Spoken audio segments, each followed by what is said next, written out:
Bonjour, welcome. C'est avec plaisir que j'accueille l'honorable Louise Arbour chez nous aujourd'hui et je remercie le Centre des études politiques et internationales de s'être joint à notre école dans l'organisation de cet événement. Madame Arbour est, parmi bien d'autres choses, fut l'invitée d'honneur au premier gala de l'ESAPI en 2009 et on espère qu'elle continuera de nous visiter lorsque son horaire le permet.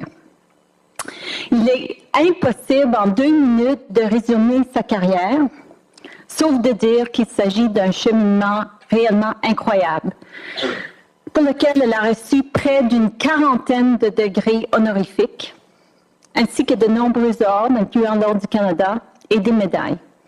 D'après mes recherches, il y a au moins une école qui s'inspire de son nom, une école secondaire, et un film, The Hunt for Justice, avec William Hurt, qui utilise une partie de son histoire comme scénario.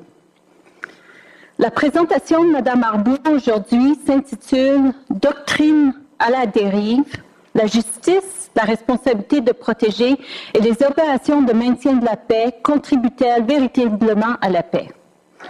Alors, je m'en concentre sur les parties de sa carrière qui expliquent son expertise incroyable dans ce sujet. Louise Arbour spent some 15 years as an academic at Osgoode Law School of York University in Toronto, lecturing, publishing on various aspects of criminal law and procedures.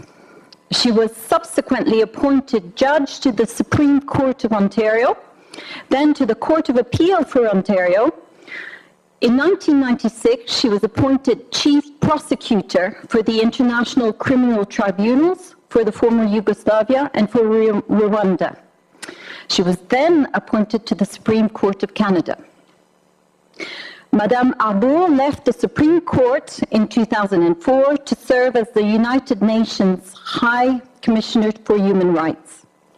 In 2009, she became, and still is, the President and CEO of the International Crisis Group, an organization committed to conflict preservation and resolution, not preservation, prevention, sorry, didn't get my, and the world's leading independent and non-partisan source of analysis and advice to government and intergovernmental bodies on the prevention and resolution of deadly conflict. So, quite the expert. Alors, ça fait mon plaisir, Madame Arbour, de vous laisser la parole.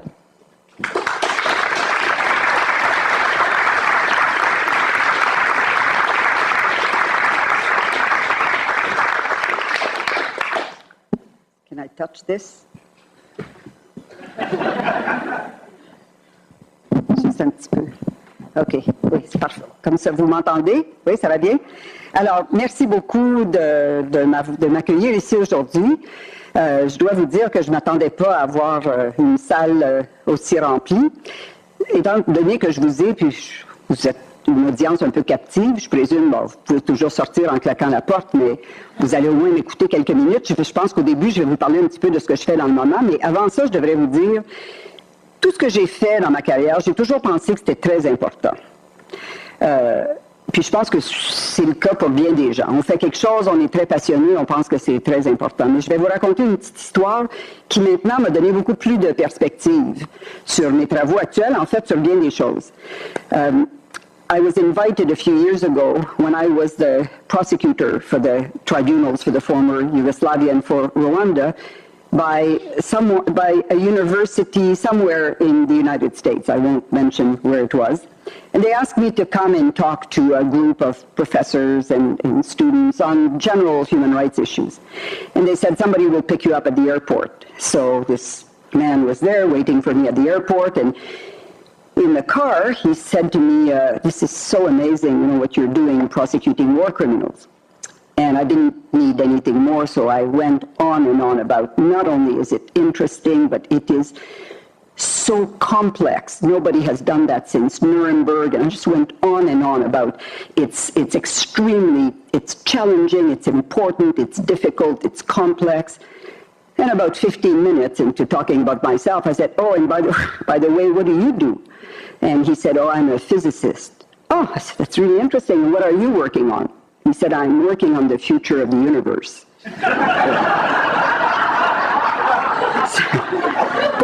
Put a few things in perspective. So I am working now on the prevention, mitigation, and resolution of armed conflict. I think it's really important, very complex, but in my old age, I've become, I think, a little more able to put things in perspective. Alors, ce que je vais faire aujourd'hui, d'abord, j'espère qu'on va avoir l'occasion de beaucoup dialoguer. J'aime autant, je pense, répondre à vos questions. Vous voyez à peu près ce dont je veux parler. Alors, de façon générale, je vais vous parler au tout début de la justice, surtout de la justice pénale internationale. Ensuite, de cette doctrine de la responsabilité de protéger.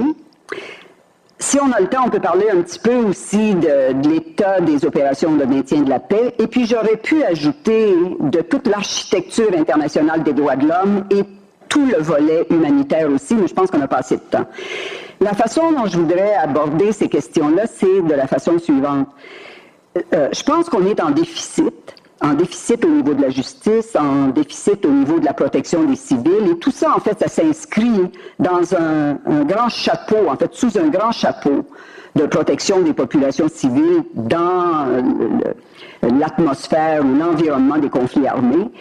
On est en manque, on est en déficit, on ne livre pas les produits, je pense, qu'on avait préconisés depuis plusieurs années. Et la question que je veux me poser, c'est est-ce que c'est simplement un manque de mise en application, ou bien est-ce qu'en fait il y a des failles dans les doctrines elles-mêmes? Et là, je dois vous avouer que je n'ai pas nécessairement la réponse, mais j'ai beaucoup d'inquiétudes. On s'est lancé dans des aventures où même la doctrine fondamentale n'était peut-être pas toujours bien articulée. Puis je pense que c'est particulièrement vrai, par exemple, quand on va parler un peu des tensions entre la paix et la justice. On s'est dit très ambitieux, on peut avoir les deux. Dans la réalité, ça s'articule très mal, je pense présentement. Alors, c'est là-dessus un peu que je voudrais réfléchir. J'ai toujours des bonnes intentions de passer d'une langue à l'autre, mais normalement, ce qui arrive, c'est que quand je parle dans une langue, j'oublie qu'il y en a une autre. Alors, si je continue à parler en anglais tout le temps, parce que je pense que la plupart de mes notes, il y en a des petits bouts en français aussi. Mais de toute façon, quand vous avez des questions à la fin, je vais essayer de vous répondre dans la langue appropriée, mais j'en connais juste deux, alors. Donc, pas être trop ambitieux. So let me turn first, just a couple of things at the outset. Kofi Annan, with whom I had the great privilege of working when he was Secretary General of the United Nations, I think it's fair to say, first of all, his entire career was inside the UN system. And I believe that he was hugely committed and a great champion of the United Nations Charter. I never doubted his complete buy-in of the UN Charter, which, of course, as you know, contains a few sort of fundamental big premises, one of which is the non-interference in the internal affairs of member states of the United Nations. So one might think that it's either paradoxical or maybe ironic that when he published, I think last year, his kind of political autobiography, he called it Interventions. You might think, where did that come from? It came, I think, in large part because it's under his, either his leadership as Secretary General or his very strong engagement when he was in the Department of Peacekeeping operations and elsewhere in the system, that he saw the birth, in a sense, the coming of age of international criminal justice, of the responsibility to protect, which in fact came to being after an initiative that he took and that Canada supported very strongly. So to me, it's quite a signal that for someone so wedded to the values of the United Nations, he championed interventions. But after I read his book, and when I look at where we are now, I wonder if a few years down the road he wouldn't write an addendum or a second edition in which he may temper a bit his enthusiasm. And I think this will depend on how things will evolve in the next couple of years. Let me say a few things first about an area I know well, this whole enterprise of international criminal justice and where we are today. First, I think we articulated an agenda, in my view, that was way too ambitious at the outset. We have now been in this business, if I could put it very broadly, for more or less 20 years. You know, after the long gap post-Nuremberg and Tokyo, it's really in 1993 that the Security Council created the ad hoc tribunals, the one for the former Yugoslavia, Rwanda, and then subsequently there have been a lot of other sort of patchwork enterprises, Sierra Leone, which has had a great success in the conviction of Charles Taylor recently, and then the Special Tribunal for Lebanon, different types of initiatives. And then came the International Criminal Court. The fundamental premise that was very explicitly articulated, it's right there in the Rome Treaty creating the court, is that this effort would serve as a deterrence and would assist in reconciliation in in countries that had been not only in the midst of armed conflict, but with atrocities perpetrated during these conflicts. I think 20 years down the road, you know, how long is it going to take, first of all? I think it's a legitimate question. And in launching something of this magnitude, one has to be patient. It takes time to build institutions, change cultures, and so on. The reality is, I'm not sure, first of all, that criminal law generally is or should rest principally on its deterrent effect. I think it's not all that clear to me that that's its main vocation. But to think that it also is a force for reconciliation, I think in the case of the Balkans, in the case of Rwanda, where we have not quite finished, but we have considerable distance, it's still an open question. And now let's look at the International Criminal Court. The ICC is now a decade into its existence, and I think it is currently facing threats that are almost existential. There's no doubt in my mind that the era of total impunity is over. That, I think, is an irreversible process. But what form it will actually take, I think it's still being written.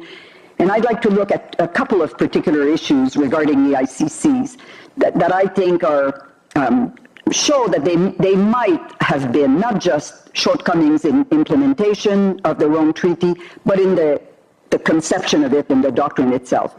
As some of you may know, if you follow this particularly closely, the whole concept of the International Criminal Court is that it's treaty-based. So countries join the court. There's now, 120 or so member states, state parties to the Rome Treaty who have embraced the jurisdiction of the court. In addition to that, after a lot of negotiations in Rome at the time of the treaty, it was agreed that the Security Council can refer cases to the court, even in cases where the crimes have been perpetrated on the territory of a country that is not a party. Now, this was received enthusiastically by justice advocates, human rights advocates, on the theory that it would expand the reach of accountability. It would permit the court to reach beyond the member states that are signatories. There was another provision that authorized the Security Council to order a deferral of a case. That is, if the prosecutor has started a prosecution and the Security Council feels that to continue to proceed with that case would threaten international peace and security, for instance, peace negotiations, it may order that the case be stayed for 1 year and then renew it on a periodic basis. This was seen as bad news. This is an infringement of the right to pursue justice. In reality now, I suggest to you that there's a lot of reasons to think that in fact we got it completely wrong. Referrals are really bad, and deferrals, actually, which have never been used, are probably not a bad thing. Let me just, and this is where I put to you that maybe there's a couple of flaws in the doctrine itself. The Security Council has referred 2 cases so far to the International Criminal Court. In the first case, the case of Darfur and the case of Libya. In the case of Darfur, I was myself not only a champion of the referral, but I was actually instrumental. I appeared before the Security Council when I was the High Commissioner for Human Rights, urging the court, after we had conducted a 3-month very detailed investigation on atrocities perpetrated principally by the regime, the Khartoum regime in Darfur, advocating that it should be referred to the court. I'll spare you all the details of how long it took and so on, but eventually the court was referred, and as you know, indictments were issued by the ICC, including against President Bashir of Sudan. And then in the case of Libya, and this has an impact as well on R2P, as you know, the Security Council, in my opinion, very precipitous and very surprising resolution, referred the case of Libya to the ICC, and very rapidly, within months, within less than 3 months, the prosecutor issued indictments and arrest warrants against Gaddafi and his son Said and Mr. Sanusi, who was, I think, the Minister of Interior under the Gaddafi regime. Since then, after Gaddafi died and the regime obviously collapsed, Libya has been trying as hard as it could to get these cases back into Libya and to push away the ICC. In the case of Sudan, after making the referral, the Security Council did absolutely nothing, invested no political capital, gave no additional funding to the court to pursue these cases. Why I think these referrals are very problematic.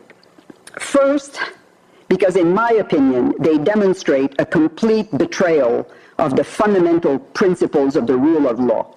Those who point the fingers are those who have the full capacity to shelter themselves from scrutiny.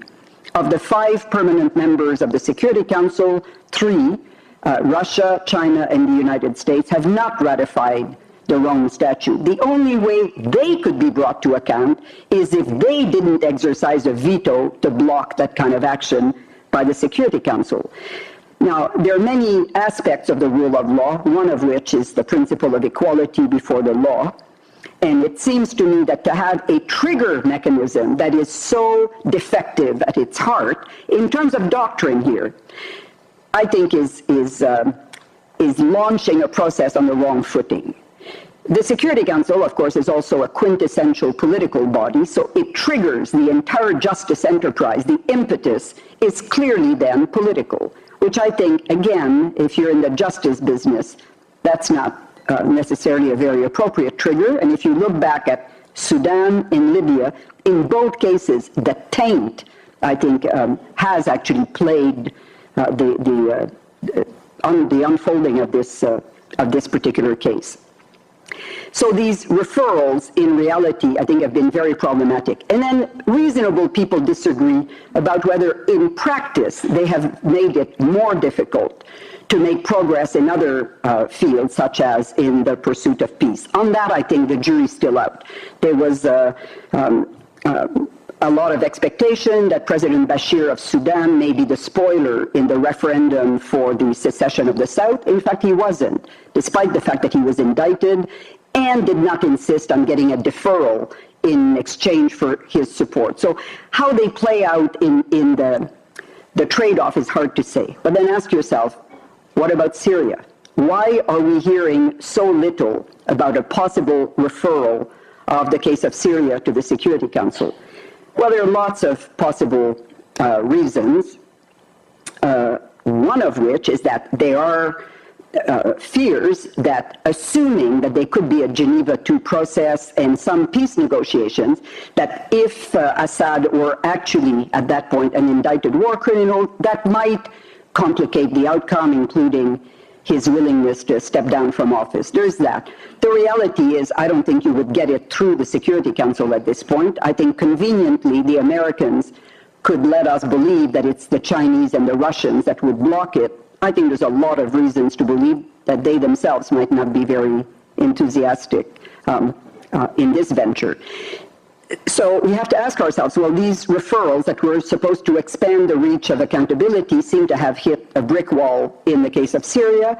And what good really have they done in the case of Libya and Darfur? I think the jury's still out. So we made, I think, that one mistake at the beginning, thinking that this was a good idea and that the deferrals would be bad, while in fact, if a transformation of the political regime in Sudan were to be held hostage to the indictment of Bashir, I'm not sure that it wouldn't be worth a trade-off of lifting the indictment, for instance, for him to agree to a comprehensive national dialogue that would bring what is otherwise a country about to fall to pieces, bring the country back together under a different regime. So this brings me to the tensions between peace and justice. Another chapter where I think our great ambition in creating international accountability for war crimes, crimes against humanity, genocide, and so on, are now, I think, posing a lot of potential difficulties. When I was in the UN system, the flavor of the day was that when we want to pursue both peace and justice, we should just do some sequencing. Peace comes first, and justice will come later. I was then always an advocate against that strategy where I thought justice would never come, it would always be sacrificed to a peace agenda. There have been some examples where the tensions between the two proved unresolvable. The peace talks between the government of Uganda and the Lord Resistance Army, with Joseph Kony and his immediate lieutenants being indicted, eventually led nowhere because, I think in large part, the negotiators had nothing to deliver on the justice front. Kony was indicted. They could neither lift the indictment or make any other promise, and the whole system collapsed. More importantly, I was just in Colombia about a month ago. As you know, it is now in the public domain that there have been extensive negotiations between the government of Colombia and the FARC, hosted by Cuba, with Norway and Venezuela as facilitators. A very complex enterprise in an environment where I think a peace deal, if one is to be reached, will have numerous complex components, including land reform, the question of the eventual participation, transformation of the FARC, which is now labeled a terrorist organization, into a political party, its eventual participation in elections.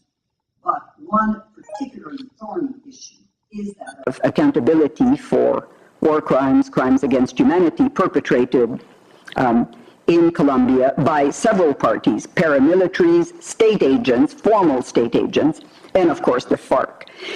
Now, again, there is no going back.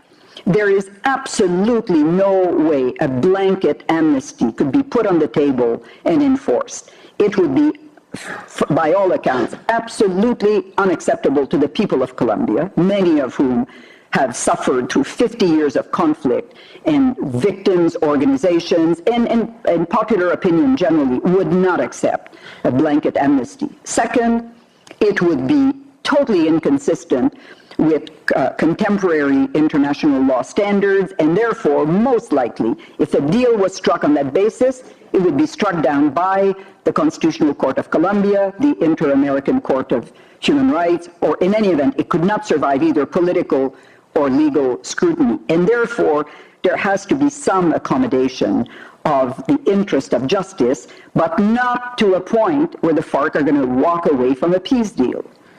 We're now being put to the test of where to find this kind of common ground where we can maximize as much as we can both aspirations to peace and to justice, and not attempt to have one completely trump the other, which I think in this case makes it absolutely clear that it is not possible, one completely without the other.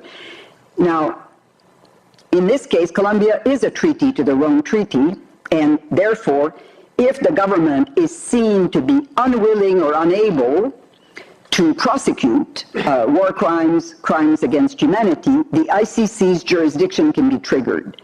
It places the court, I think, in a politically very difficult position of either endorsing a deal that the champions of justice will say was not good enough, or raising the bar so high that they may, in fact, be the spoilers of a peace deal.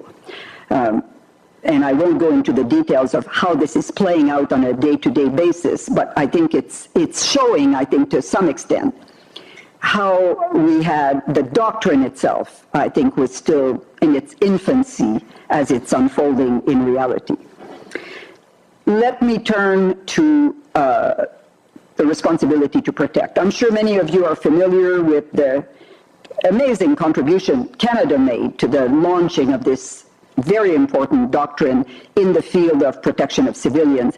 You may remember that after the NATO airstrikes in Kosovo, Kofi Annan, who was then Secretary General, was very troubled with the fact that there had been certainly a wide-based Western endorsement for intervention to protect Kosovar Albanians from the predatory regime of Slobodan Milosevic. We saw at that time, I forget the number, 700,000 people, refugees fleeing the country.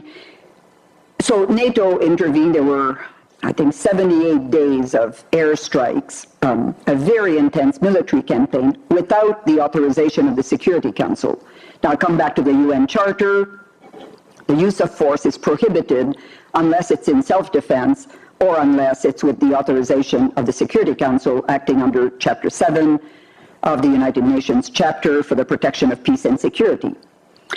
Now, in those days, and today on the Syria case, you hear the same language. Well, if we're a little short on legality, at least we have legitimacy.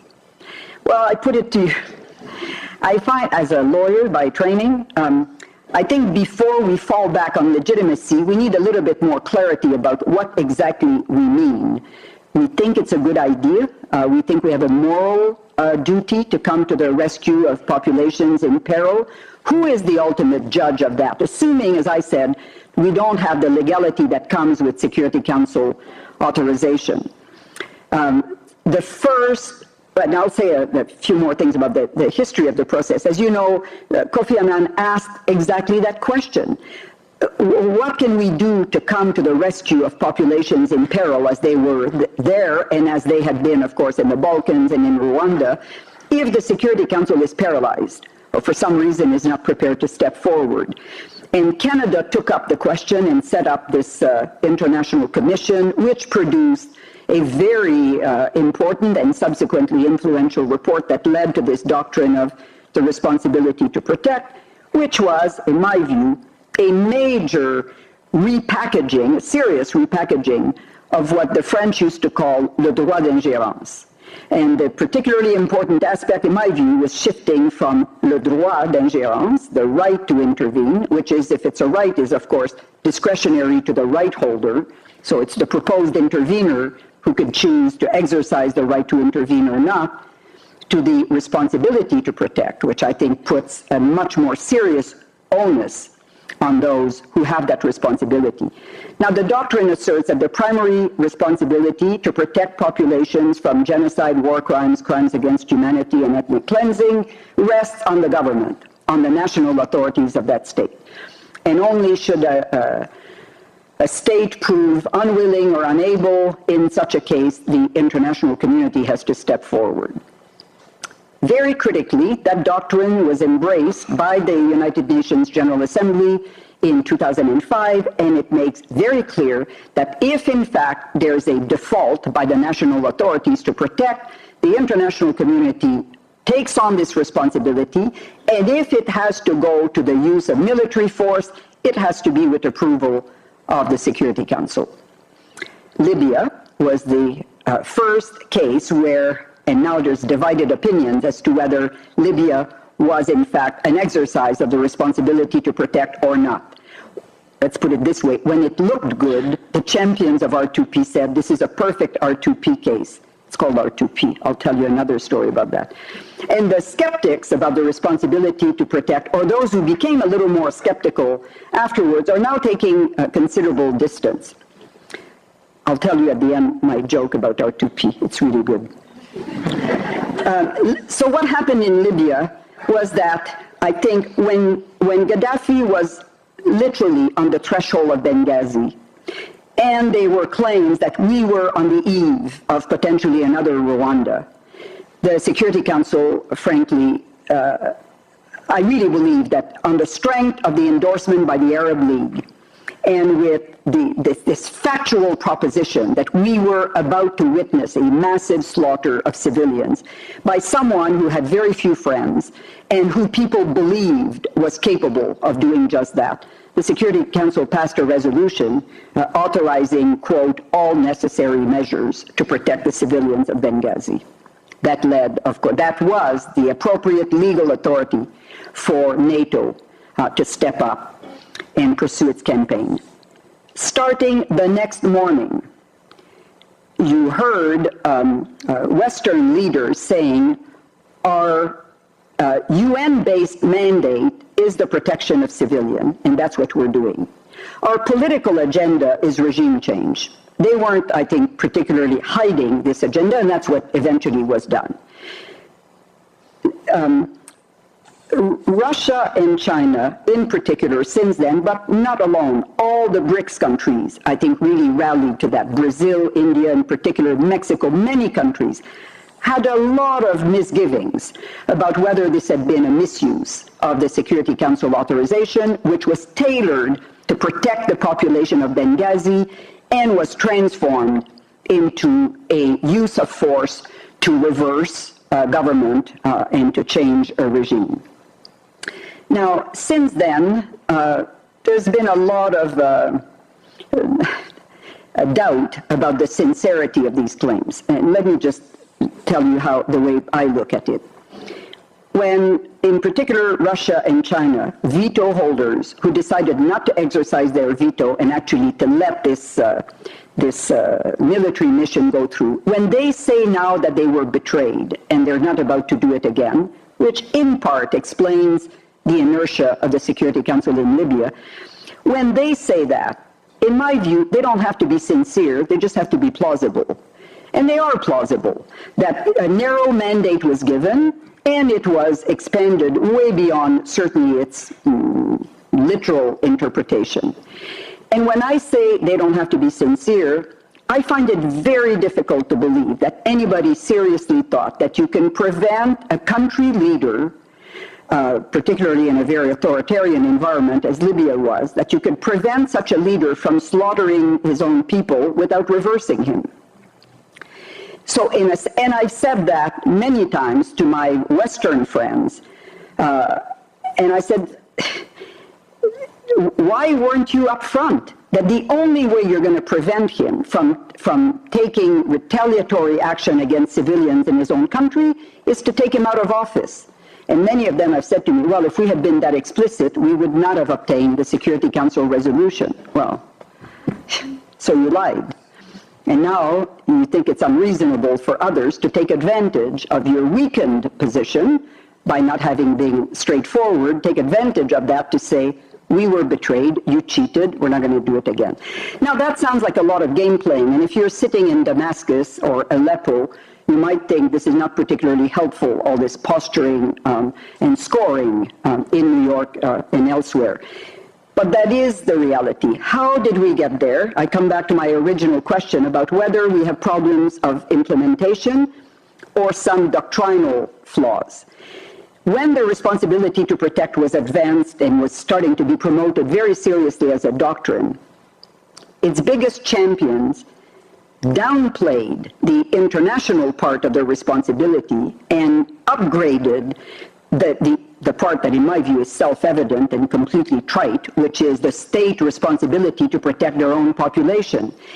But that strategy is what got the international consensus.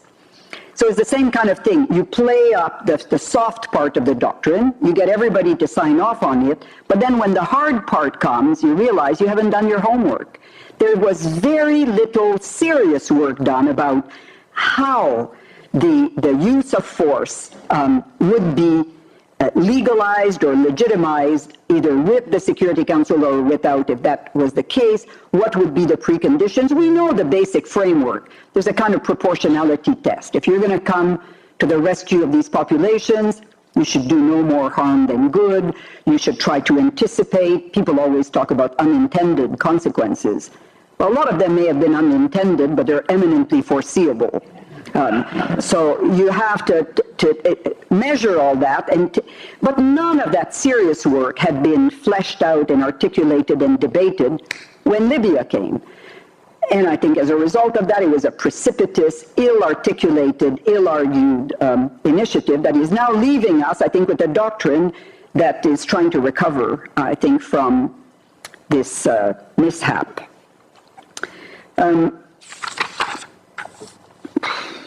J'ai pas beaucoup de temps, mais je vais juste vous dire quelques mots sur les opérations de maintien de la paix, parce que je pense qu'on est aussi là dans un environnement où la doctrine, où en fait l'évolution du concept de maintien de la paix a beaucoup de difficultés à s'articuler. D'abord, on a étendu énormément le genre d'action que ces opérations-là doivent maintenant mettre en place.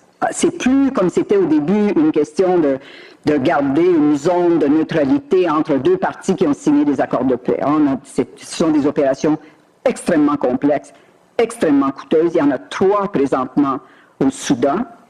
Il y en a une gigantesque au Congo et il y en a plusieurs ailleurs qui ont des mandats de réformer le secteur de sécurité, de démobiliser, de désarmer, de réintégrer les anciens combattants dans des endroits où la paix est à peu près inexistante de toute façon. Alors des zones où il y a encore des combats très intenses.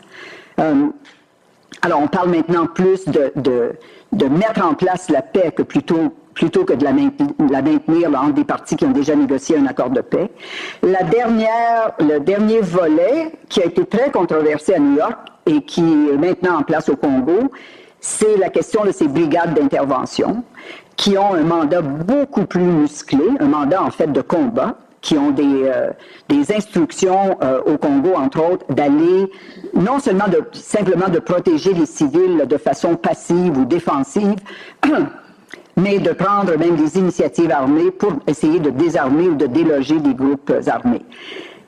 Là, ce volet-là, à mon avis, ça a été très contesté, c'est très problématique, ça risque de mettre en péril le concept de neutralité des bérets bleus, qui sont maintenant certainement des casques bleus. Je pense que ça fait longtemps qu'on n'a pas vu de bérets dans ces zones-là.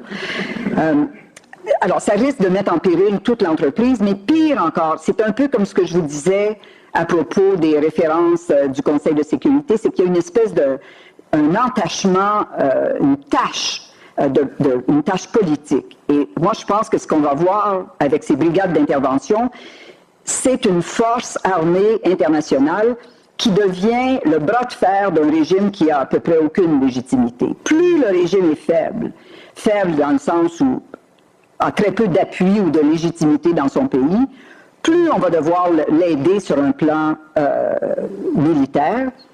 Ce qui fait qu'on a le droit de se demander mais pourquoi on est du côté du gouvernement plutôt que des rebelles dans certains cas.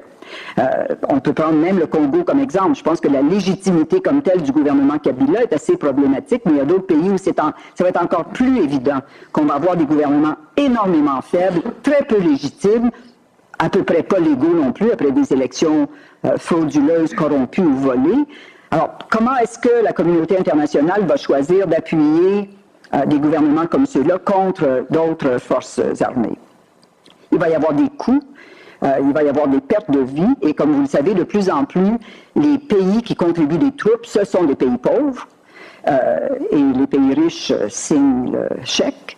Alors, on va voir aussi un clivage, je pense, de plus en plus important. Le deuxième volet qui m'inquiète beaucoup aussi, c'est la régionalisation des forces de maintien de la paix des Nations unies. J'ai aucune objection à ce que l'Union africaine déploie des troupes de l'Union africaine sur le continent, mais avoir des mandats onusiens qui sont exclusifs, non seulement à des pays d'un continent, mais à des voisins immédiats. Les Éthiopiens sont au Soudan, les Kenyans sont allés en Somalie et se sont reconstitués avec des casques bleus par la suite, et ils en ont probablement payé le prix en partie par ce qui s'est passé à Nairobi, l'attaque du Shabab.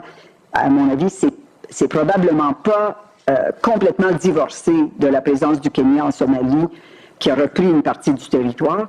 Alors, on doit se demander aussi, est-ce que c'est la bonne doctrine, en fait, de légitimiser les incursions de pays voisins chez leurs voisins sous un mandat international? On est allé très, très loin de ce côté-là, puis moi, je pense que ça risque de poser beaucoup de problèmes. Il y a d'autres problèmes reliés au maintien de la paix, la question de ce qu'on appelle le vetting. Qui sont ces gens-là? On a vu de plus en plus, quand on prend le temps d'y réfléchir, on a vu des troupes qui venaient du Népal, qui avaient été impliquées au moment de la guerre intense contre les maoïstes, eux-mêmes dans des exactions ou des crimes pour lesquels ils n'ont jamais été rendus responsables. Et il y a plusieurs pays où je pense qu'il faudrait examiner de très très près les gens qui sont déployés sous l'égide des Nations Unies, par exemple des pays contributeurs comme le Sri Lanka, où, à mon avis, la performance du gouvernement du Sri Lanka dans la dernière élimination du LTTE en 2009, certainement soulève beaucoup de questions sur la façon dont ces opérations ont été conduites. Alors, je pense que du côté des opérations de maintien de la paix aussi, on a été dans une espèce d'expansion qui a été gouvernée beaucoup plus par les besoins, le fait qu'au Congo, par exemple, on est là depuis très longtemps avec très peu de résultats. Alors, on a ces missions qui sont gonflées de mandats, des mandats de droits de l'homme, des mandats humanitaires, à des coûts exorbitants, avec des résultats assez difficiles à décrire. Alors, je pense que ce que je vais faire, c'est, je reviens dans ma proposition principale. La question de la protection des civils, c'est cette espèce de fil conducteur du volet de la justice, de la responsabilité de protéger, des opérations de maintien de la paix, et j'aurais pu ajouter des droits de l'homme et de toute la grande entreprise humanitaire qui, elle aussi, je pense, est dans une période très difficile aussi pour essayer de réconcilier son besoin d'accès à la nécessité de dire la vérité sans mettre ses membres en péril. On a vu le retrait de MSF, par exemple, de la Somalie récemment, le Comité international de la Croix-Rouge qui a de plus en plus de difficultés à opérer dans certaines régions du pays, ce que beaucoup ont appelé la militarisation du secteur humanitaire et les compromis qui doivent être faits. Alors moi, je pense que dans tout le volet de protection des civils, on doit aller au-delà de la question originale de savoir est-ce que c'est juste qu'on n'a pas les moyens de livrer le produit, et on doit commencer à se poser des questions assez sérieuses pour savoir si on a assez bien articulé la doctrine à l'origine pour nous permettre d'avancer. Je vais vous faire 2 remarques finales, puis ensuite peut-être qu'on peut commencer un dialogue. The first thing I would like to say is that something I would call political empathy, the capacity to look at a political issue from your opponent. I think there is a very serious deficit of political empathy. I don't mean, this is not a sentimental view, it's a purely clinical assessment. From the part of those who are the intended recipients of a lot of these initiatives, whether it's R2P, whether it's international criminal justice, frankly, whether it's humanitarianism. From the point of view of the intended recipients, there is a huge amount of skepticism about the purity of intentions of those who are purporting to act for the highest possible motives. And I'm not suggesting here that everybody thought that NATO went to Libya to get oil. I'm talking about something much more profound that is rooted in very serious mistrust, which in part, I think, comes from the fact that many Western countries are not sufficiently explicit about whether they are still operating in the pursuit of their interest or in the pursuit of their values. And they shift constantly from one to the other to everybody's confusion, I think it's fair to say. But there's, I think, a not unreasonable assumption that it's most likely to be in the pursuit of interest. And if it's in the pursuit of value, most of the time by coincidence, it probably also serves pretty selfish national interest. It's very important, I think, not to lose sight of that there is this very, very profound mistrust. And my last remark is something that comes from old age, I think, is I think that all good things. And frankly, I cannot exclude a single one of them.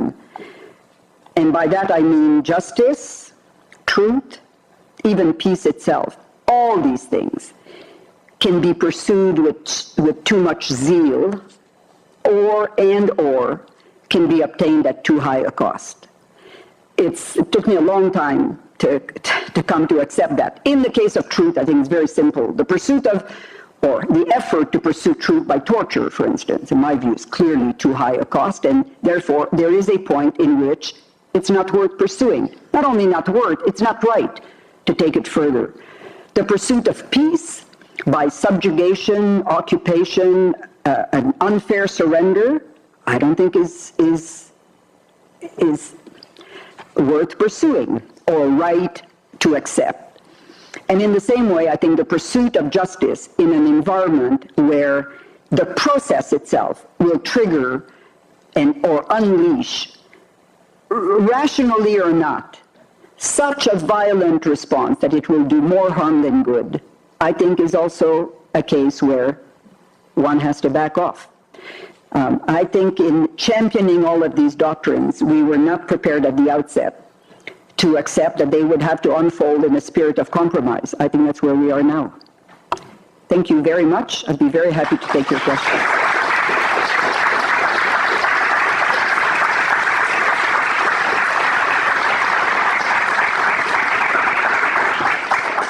I have to tell you my R2P joke. When I was the High Commissioner for Human Rights, the big issue in Geneva in our offices was the right to development. And of course, we all speak in short forms, R2D.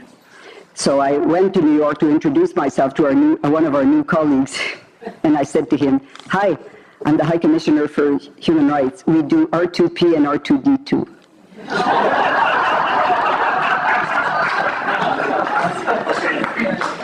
Please, if you have questions, please use this mic here in the center. Just queue up behind it. Please introduce yourself and keep it brief. Try to put questions and comments. Thank you. Oui, bonjour Madame Arbour, mon nom est Ferry Kerkov, ancien diplomate canadien et maintenant ici comme fellow à l'Université d'Ottawa.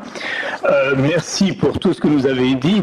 Je constate que le débat entre doctrine et mise en œuvre, il faut peut-être rajouter un autre volet. Moi j'ai eu le bonheur de faire partie, d'être le responsable pour le Canada, le groupe des Amis de la Réforme des Nations Unies en 2005, c'est les 15 pays qui étaient membres, et une des choses que je remarquais, c'est qu'au départ, il y avait beaucoup de gens qui étaient profondément hostiles, même dans ce groupe, à la responsabilité de protéger, et qui progressivement y ont été amenés. Et l'une des grandes qualités, ce n'était pas tellement le groupe lui-même, mais c'était le leadership politique qui nous soutenait. Et je me demande si le troisième volet de votre question aujourd'hui, ce n'est pas aussi la question du leadership politique.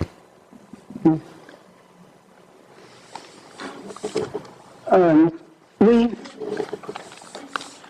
je pense que c'est vrai, mais je pense que le leadership, d'abord, moi, c'est une question à peu près permanente et existentielle. Je me demande toujours, qu'est-ce qui est plus important à mon avis? Est-ce que c'est les personnes ou les institutions? Bon, la réponse facile, évidemment, c'est les deux. On ne peut pas avoir un qui fonctionne bien sans l'autre. Peut-être à cause de mon parcours professionnel, moi, j'ai toujours pensé que c'est les institutions qui comptent le plus. J'ai toujours pensé, par exemple, qu'un système institutionnel aussi complexe et subtil, par exemple, que le système politique américain, peut, je vais le dire, je pense en anglais, can carry the incumbent.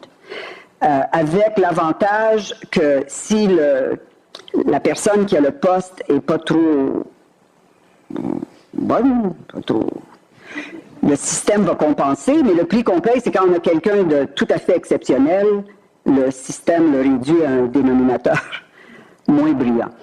Mais finalement, je pense que c'est l'institution. Mais des fois, je change d'idée. Alors, quand je vois un leadership exceptionnel, là, je change d'idée. Je me dis, non, ce qui compte vraiment, c'est pas l'infrastructure institutionnelle, c'est le leadership personnel. Quand on voit, par exemple, et là, je ne vais pas parler du printemps arabe là, de façon aussi globale, mais quand on voit ce qui se passe dans un monde qui s'est soulevé contre l'autoritarisme, dans les 2 dernières années, par exemple, c'est assez spectaculaire que c'est un mouvement sans leadership. Alors, ça, c'est la première observation. Par contre, la révolution qui a tourné le Myanmar, qui n'est pas sorti du bois, là, soyons bien clairs, mais qui a complètement renversé un régime dur, ça vient d'un leadership. Alors, je pense qu'au fond, probablement, vous avez raison. C'est un ingrédient qui n'est pas négligeable. Yes. Yes, thank you. My name is Adrian DiGiovanni. I work with IDRC. I lead the work on legal issues in development. And so I had a question about responsibility to protect. And I'm wondering, is your concern solely with the politics of using the legal standard, or just the content of the legal standard itself, and what would you change in the legal standard? Because I mean, R2P, as I understand it, is about use ad bellum. When do states have the right to use force against the sovereignty of other countries? In which case, the case of Libya, you know, it was a back and forth about sovereignty or using force. And once the NATO operation went in, it became a question, if you want to be very formalistic, about use and bellum. Is the use of force proportionate to the military, necessary and proportionate to the military objective? And so it seems what happened is that the politics have now infected possibly the use of force in those cases. And so purely formalistic, it seems like the legal tools are there. It's that the politics are getting involved. And so then if it's just a political question, should we evolve? What legal solutions would you have to help counter against that, other than saying we have a bad and corrupt UN Security Council? It's really good. I love all that law stuff. That's what I used to do for a living. Well, first of all, I think if we take the robust part of R2P, the one that at the end of the day is really the one that makes all the difference when the guns are just about to be unleashed, that is the use of force, military force. There's a very simple way, I think, in legal terms. All we have to do is amend the Genocide Convention to add 2 words. Several words, 2 ideas: war crimes, crimes against humanity. That's it. Ethnic cleansing is not a term of art. This was just, I think, a leftover from the Balkans. But essentially, it's the Genocide Convention, the responsibility to prevent, the responsibility to react, the responsibility to punish. The full legal infrastructure is there in one of the treaties that has been the most ratified, although it took the United States, whatever it took, 48 years to ratify, but they got there. So presumably, in terms of a legal framework, it's all there. It's the Genocide Convention expanded to include.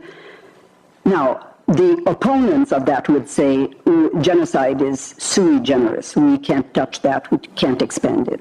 At the other extreme, there are many people who from the beginning argued that one of the flaws, doctrinal flaws of R2P is that it's too narrow, that to focus only on a state's responsibility to protect its peoples from genocide, war crimes, crimes against humanity obscures a whole other set of state obligations, particularly in economic and social rights. States that have ratified the International Covenant on Economic, Social, and Cultural Rights have a duty to protect their people from starvation, illiteracy, malnutrition.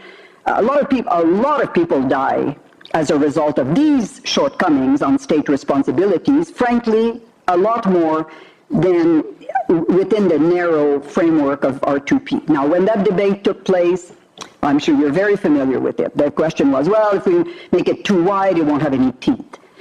Well, it's true, but if you make it too narrow, as it is now, the problem with it is the whole prevention underpinning is it's rhetorical. What are we talking about? What is the prevention, the operational prevention component of the responsibility to protect against crimes against humanity? When do you start? So should we now be concerned? What is early warning? When is early too early? Should we now be concerned? I could name a lot of countries that will undergo a transition. I hope not violent. Countries that are led by old men who've been there for decades. They will die eventually. If there's no other form of transition, this will be one. We know a lot of them. We could see them on the radar. But what? Do we all leave tomorrow and start putting in place what? A system of prevention of crimes against humanity? The reality is it's only when you're right there that you have to react. And therefore, again, everything that is under R2P in legal terms, in the prevention side, it's all somewhere else anyway. It adds nothing, let's put it this way. it's when the tough part comes, when the use of force comes. And on this one, as I said, I've written something on that, asking the question, what kind of responsibility are we talking anyway? Moral responsibility, political responsibility, or legal? Because if we're talking that seriously, that there is a legal responsibility to protect people who are about to be slaughtered by their own government, well, presumably the failure to act would carry consequences, including paying damages. And there's the International Court of Justice opinion in Bosnia against Serbia, in which that is fully fleshed out. So we're not serious here. We're not talking about a legal responsibility. We're talking about a political/moral responsibility. Because if it was legal, I'd say let's start a movement, a protocol to the Genocide Convention, add these two things, and we're there, I think. As for all the rest, as I said, is covered by a lot of other initiatives, and a lot of it, as you put it very well, is fully covered by international humanitarian law. The doctrines of necessity, proportionality. It's not because you've got an R2P mandate from the Security Council that you can overlook the so-called collateral damage. You still have to conduct your operations, I think, with identifying legitimate military objectives, the pursuit of which will not put an undue cost on civilians. So the legal framework, I think, is there under IHL in any event. Good question. Yes. Good afternoon. My name is Sandra Duffy. I'm a law student here at the University of Ottawa, and accordingly very enthralled that someone so inspiring could be here today. I had a question about Kenya and the election of Kenyatta, who was facing war crimes, and then the convenient pulling out of the ICC agreement. And I was wondering what you think that says about either the legitimacy or the role of the ICC in promoting peace and justice in the area.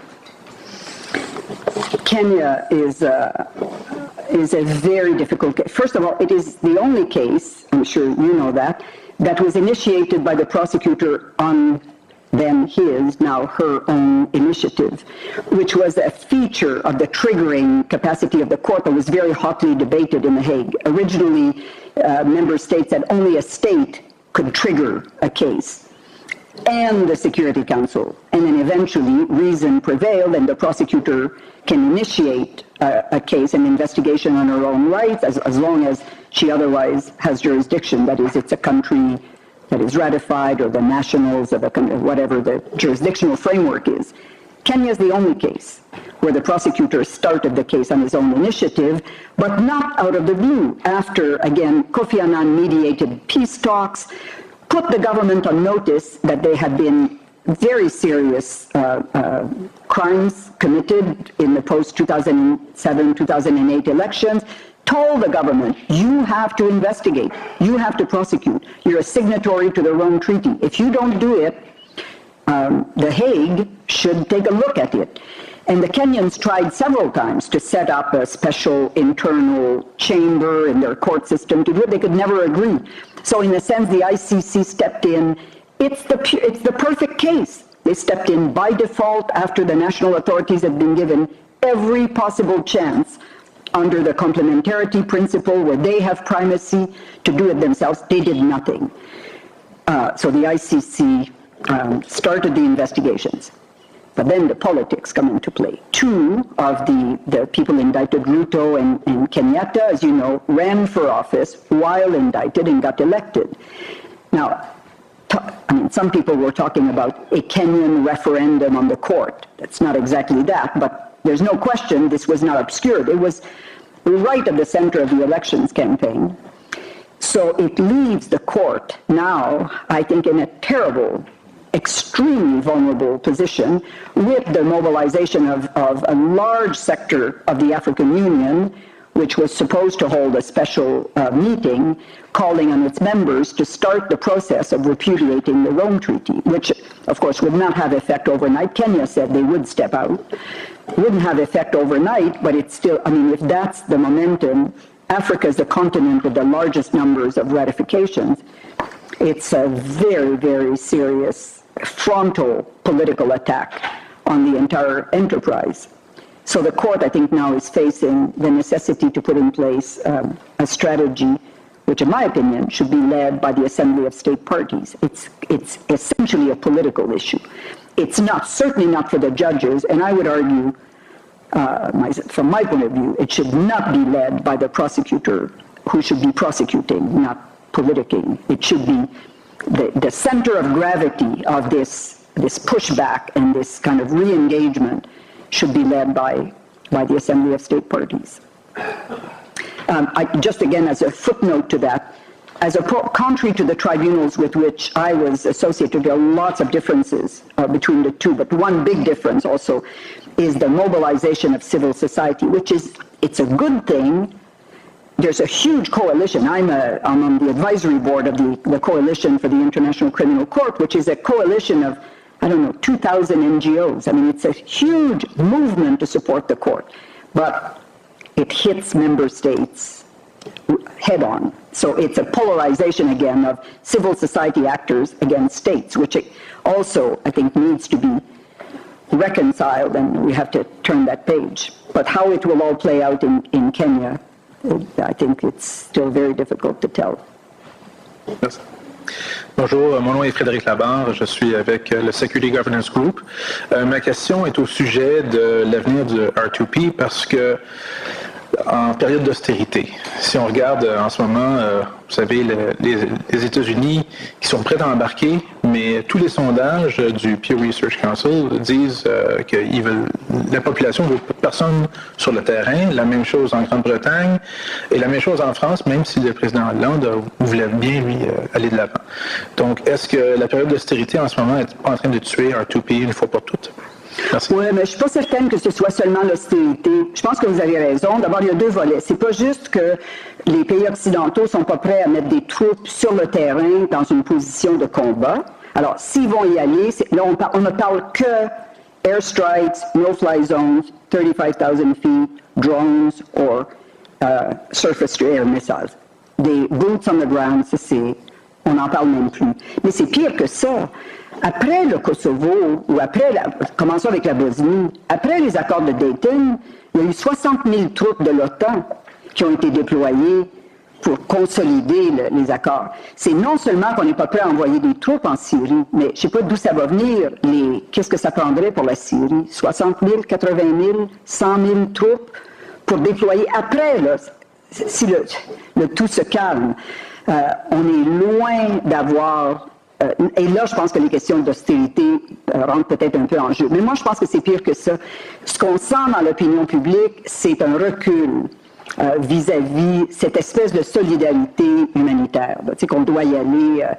Et ça, je pense que ça vient en grande partie encore là, d'espèce de manque de confiance dans le leadership, le manque de confiance de ce qu'on a fait. Est-ce que ce qu'on a fait dans le passé, ça valait la peine? Est-ce que les interventions, certainement celle en Irak, mais même dans une grande mesure, est-ce que l'intervention et la façon d'intervenir en Afghanistan, avec les coûts en vie humaine qui ont été payés, entre autres, par des pays comme le Canada, et les coûts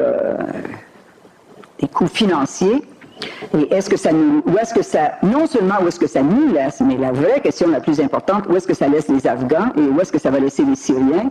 Est-ce qu'on est vraiment confiant qu'une intervention massive, moi je pense que c'est ça qui trouble l'opinion publique. C'est aussi le fait que je pense que la crise financière a laissé des gens un peu désintéressés aux questions internationales. C'est pas incompréhensible. Des gens souffrent beaucoup d'insécurité vis-à-vis de leur régime de santé, leur régime de pension, l'éducation de leurs enfants. Mais je pense qu'il y a aussi une espèce de manque de confiance dans la qualité de l'information et de l'analyse qui doit soutenir des gestes aussi importants que d'amener son pays en guerre.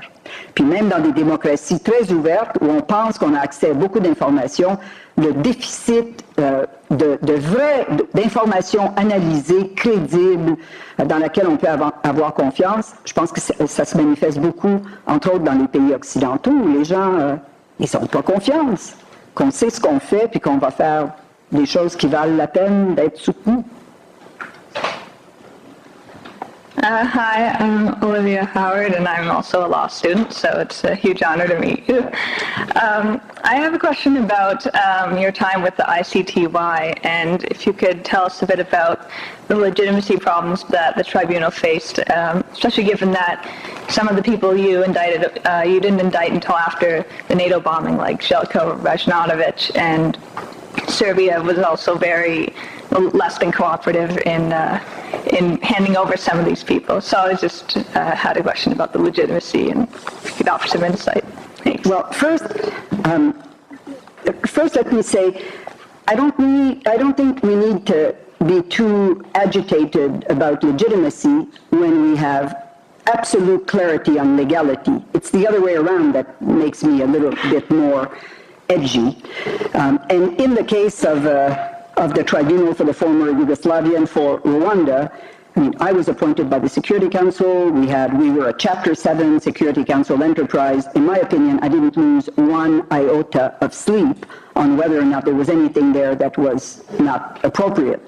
Didn't work all that well, I have to say, because the first time I tried to enter Kosovo, the first information we had about massacres in Kosovo in early 1999, I remember presenting myself at the border. I had, of course, notified Belgrade, both through their embassy in The Hague and through our office in Belgrade, that I was coming, and I would be at the border post to enter Kosovo through Macedonia. And I arrived at the border. Of course, I didn't have a visa. They wouldn't give me one.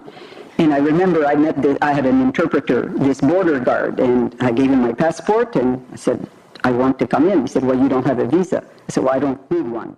I have a Security Council mandate. I have the resolution here that says the prosecutor shall have access to the entire territory. Yeah. So I said, do you understand? I told my interpreter, tell him that. Do you understand? Yes. You don't have a visa. I said, well, okay. And so we tried I tried in French, I didn't go any further either.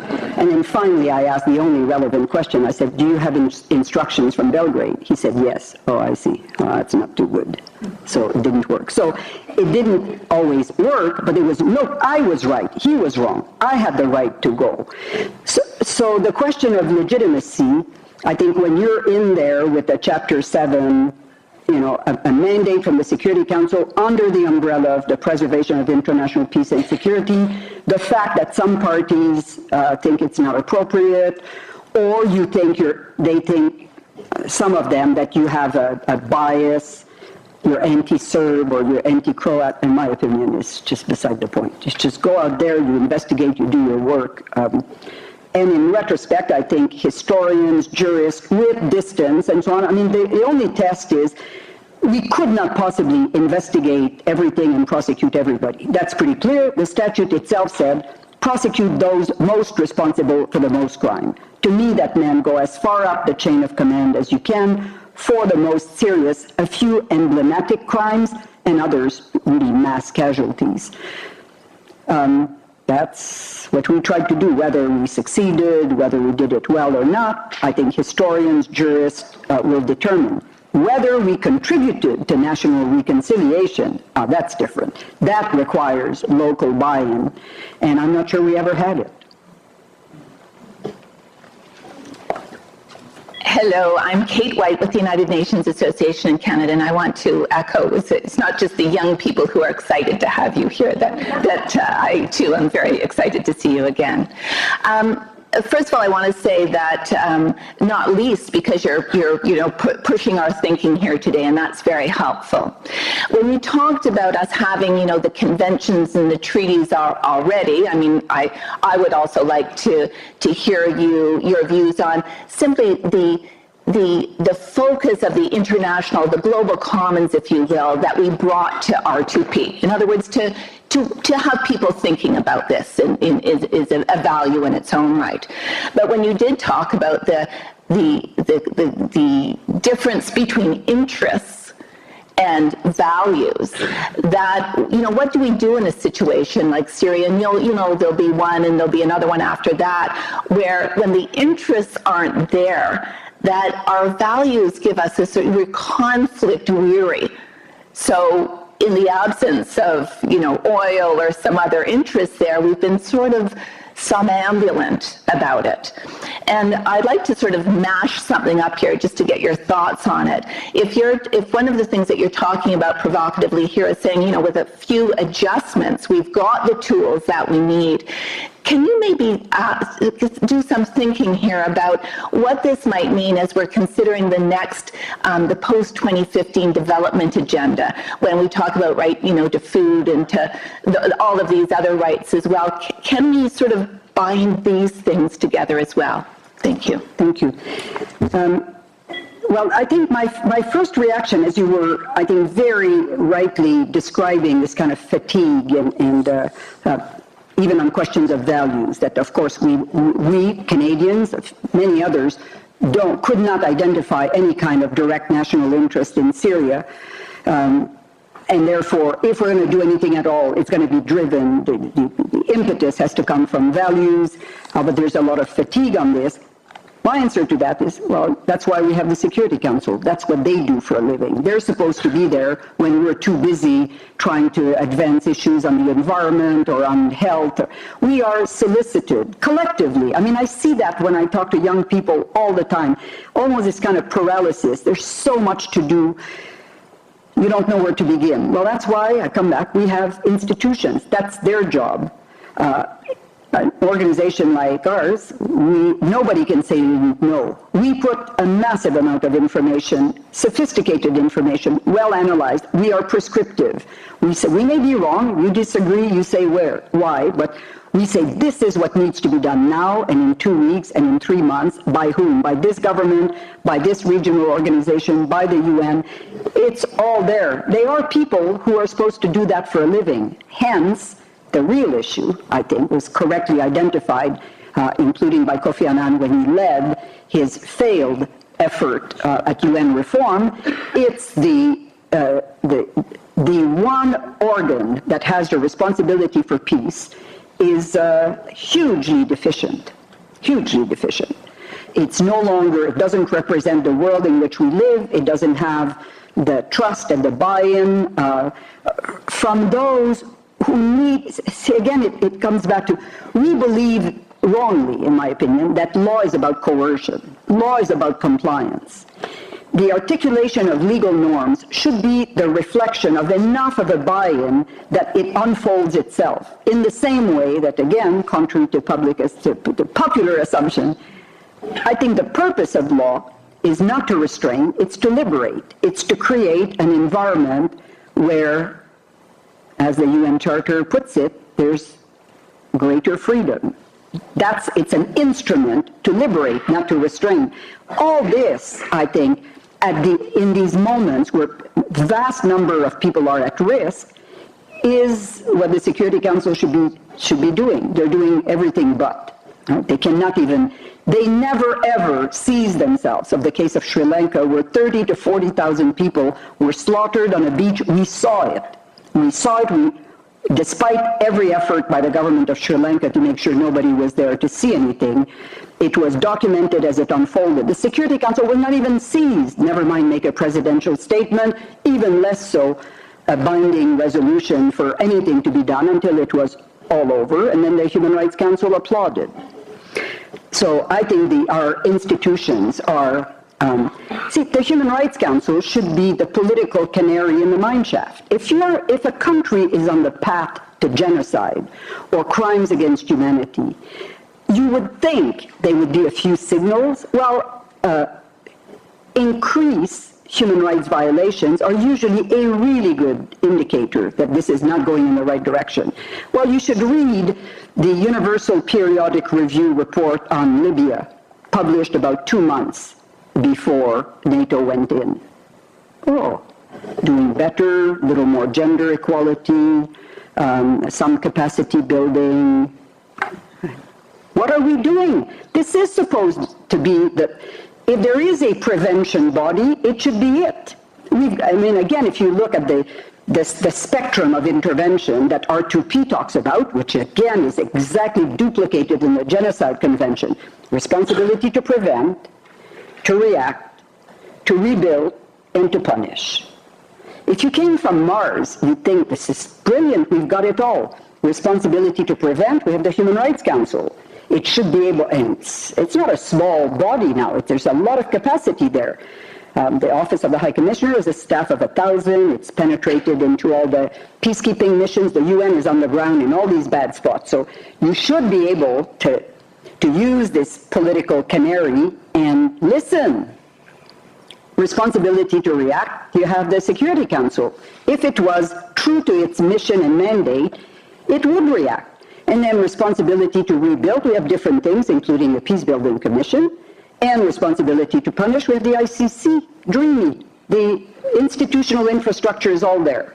There's not a single part that's doing what it should be doing if you were putting it along that kind of spectrum of prevention, mitigation, and conflict resolution and post-conflict rebuilding, that's doing it sort of appropriately enough. So I think we cannot just have it on our conscience that we're too busy, we're too distracted, we've lost faith. There's people who should be doing that. And for the MDG 2015, I think the segregation between the development and the security agenda has plagued the work of the United Nations for a very long time. It started this firewall between the two started being shattered a bit, in part by the World Bank 2011 development report, which tried to merge it. I cite all the time Christine Lagarde of the IMF. She gave a talk in Côte d'Ivoire last year, or the course of this year, where after celebrating the extraordinary economic growth and increased prosperity of Africa, she said the biggest enemy to development and prosperity in Africa is conflict. And yet, when you get to MDG 2015, it's a struggle to get the security agenda into that framework. Very difficult. In large part because, again, of turf interests and so on, and the tunnel vision inside all these big agencies that identify with the development agenda, donor countries who also fund accordingly, and very narrow barriers between the two. One more question, I'm told, by the boss here. Bonjour, Madame Arbour. Bonjour. Pierre Lamontagne, ancien observateur militaire des Nations Unies, au Moyen-Orient, au Maghreb et dans le Golfe Persique, entre 86 et 95. J'ai bien écouté votre présentation sur le peacekeeping et j'ai bien compris que vous avez admis que le peacekeeping a changé. Les conditions ne sont plus les mêmes. People used to play by the rules, they don't anymore. On sait que les Canadiens are clamoring right now for the Canadian forces to go back to peacekeeping. And we also know that we have maybe 50, 60 peacekeepers around the world right now. We're not playing that game anymore. Now, who will tell Canadians that peacekeeping is dead? And that now is going to be RTP and peacemaking with big guns? Not me.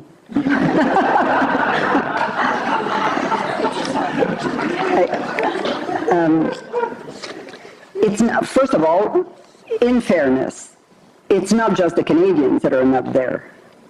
The only permanent member of the Security Council that makes any in-kind contribution, not money, but troops, to peacekeeping operation is China.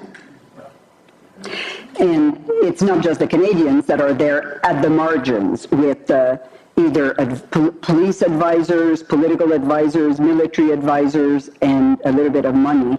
It's the entire Western world. I mean, the peacekeeping operations are resourced exclusively from developing countries, and I've said what I've said about these mandates that are extremely now unruly, probably unduly ambitious. So maybe it needs to be rolled back, it needs to be reconceived, and we have to, I think, have more, a much more willingness to engage politically than militarily. And again, that's very absent. The level of deference to state sovereignty when it comes to political pressure, our acceptance of fraudulent, unconscionably fraudulent elections is astonishing. Absolutely astonishing when we realize what we're going to have to pay afterwards to pick up the pieces. And this is all, the latest peacekeeping deployment, Mali, it's a battle to persuade the United Nations to invest equally on the political side as on the kind of military sort of security reform enforcement side. There were presidential elections in Mali. On this one, we made the wrong call. We called for a postponement. In the end, the elections were okay. Well, am I going to cry? No, I'm very happy we were wrong, and we're not going to be deterred. We made a call at one point. On this one, it was early warning that proved it's not that it was alarmist. We were not the only ones to think it could go badly. Now there's legislative elections coming up in Mali. There's nowhere near the level of political engagement and the same level, put it this way, political interference, if we want to call it that, as there is on the use of force side. Maybe that's where we have to start arguing for something a lot more robust. Merci. Merci beaucoup.